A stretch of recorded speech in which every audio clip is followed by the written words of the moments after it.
sa 11e édition, le Festival de la pop culture Polymanga a convié la youtubeuse beauté Cynthia Dulude.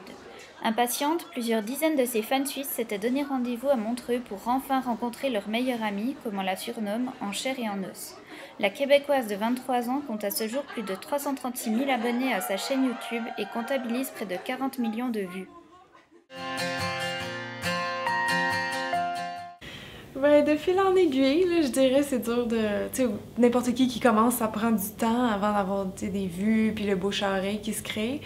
Donc, je peux pas vraiment dire comment ça est rendu jusque-là, mais c'est vraiment avec le temps, puis le fait de mettre toujours des vidéos aussi, tu sais, d'être constante. Je pense que ça a vraiment beaucoup aidé. Puis, je suis allée chercher aussi, tu sais, je pense que j'ai pas loin de 300 vidéos, ben toutes mes pas loin de 300 vidéos, ils ont des sujets assez larges, fait que je pense que ça a aidé aussi à faire découvrir à un public plus large.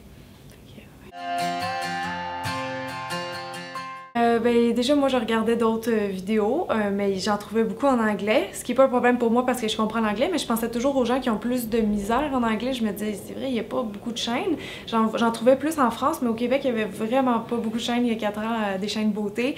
Puis je venais de finir mon cours de maquillage, donc j'avais comme toutes les connaissances, tu sais, fraîchement dans ma tête. Je me suis dit, ça serait peut-être une bonne idée de repartager tout ce que j'ai appris au fil des années, là, parce que sûr, j'ai fait mon cours de maquillage, mais avant ça, depuis que je suis jeune, je m'intéresse à tout ce qui est beauté, tu sais, des soins à la maison, coiffure, habillement, pis tout ça. Oui, j'en parle des fois avec d'autres filles, puis on s'est rendu compte qu'on... C'est pas toutes les youtubeurs qui prennent le temps de répondre aux messages, il y en a qui le font, mais moi j'essaye le plus possible. Quand je mets une vidéo le samedi, j'ai juste hâte de me réveiller, puis je regarde sur mon cell, tu sais, pour me réveiller comme en douceur, je réponds aux messages le plus possible. Puis les réseaux sociaux, je pense que ça fait que t'es comme tout le temps en contact avec ta communauté, ça arrête jamais, à chaque jour t'as des notifications, là, tu pourrais faire ça toute la journée si tu veux. Fait que oui, ça aide vraiment à se rapprocher, fait que je dirais oui. Elle fait aussi des coiffures, puis enfin, tout le monde peut les faire, c'est assez facile à faire.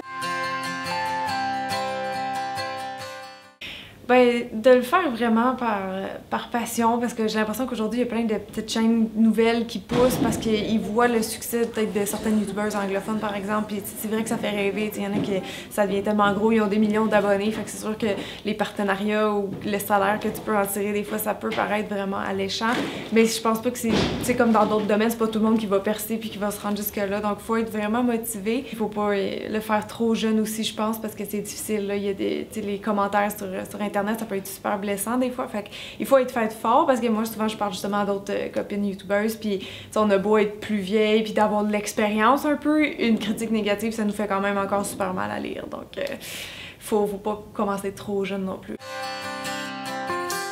Ben, j'aime beaucoup mes maquillages d'Halloween parce que ça fait changement. Puis encore là, je pense que c'est un point aussi sur lequel ma chaîne se démarque parce que c'est pas tout le monde qui fait des maquillages d'Halloween.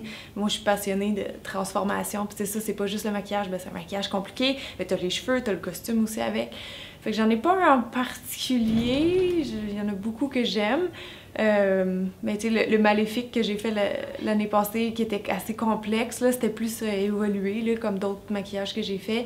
Puis le fait d'avoir mis des lentilles, j'ai pas été capable d'en remettre, mais j'étais fière d'avoir réussi à en mettre. Il n'y a pas vraiment de journée type, il y a peut-être plus des semaines type, mais vu que je suis 100% à mon compte travailleur autonome, je peux vraiment choisir dans mon horaire, mais ça donne souvent que, mettons, le jeudi, je vais filmer, puis le vendredi, je fais mon montage, après ça, je publie le soir, dans la nuit, pour que ce soit une heure, ben qu'en fait, en France, il l'aide déjà quand il se réveille le matin. Donc, il n'y a pas vraiment de journée typique. Les autres journées que j'ai le temps, je vais travailler sur le blog. Là. Les articles, ça prend du temps à faire. Un avis objectif, genre de ce qu'elle pense et tout ça. Puis elle est super belle en plus. Ouais. Mais au secondaire, j'ai vraiment eu la piqûre pour le théâtre. J'ai fait des cours d'art dramatique. Puis ça s'enlignait pour être ça, d'être comédienne, peut-être sur les planches ou ailleurs, mais comédienne, j'aime beaucoup jouer en fait. Fait que c'est là que je retrouve aussi avec les personnages d'Halloween, tu sais. C'est un petit côté un peu théâtre.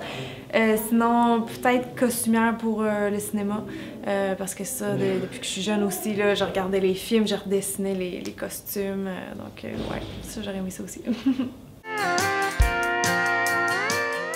J'aime bien juste un look assez naturel, mais avec un rouge à lèvres plus flash, un rouge à lèvres plus pétant. Ouais, c'est stressant. Pour moi, ça existe que à travers l'écran, puis ça fait bizarre quand Ouais. Ça fait bizarre. J'arrivais pas à la regarder, j'étais là.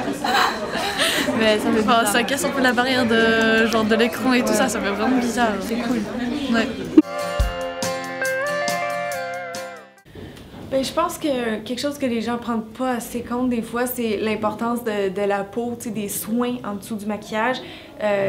C'est pas de s'empiler le visage avec du plein de fond de teint, il faut essayer d'avoir une belle peau hydratée en dessous de ça, parce que sinon le maquillage va toujours être plus beau sur une peau bien hydratée dans le fond. Si tu t'exfolies pas, que tu as des peaux mortes, le fond de teint ça fait ressortir ça, donc je pense que de faire une routine de soins, puis surtout l'hydratation, on le dira jamais assez, mais l'hydratation pas assez just that. Puis ça fait toute la différence dans l'éclat de ton teint, donc je pourrais dire ça. Génial.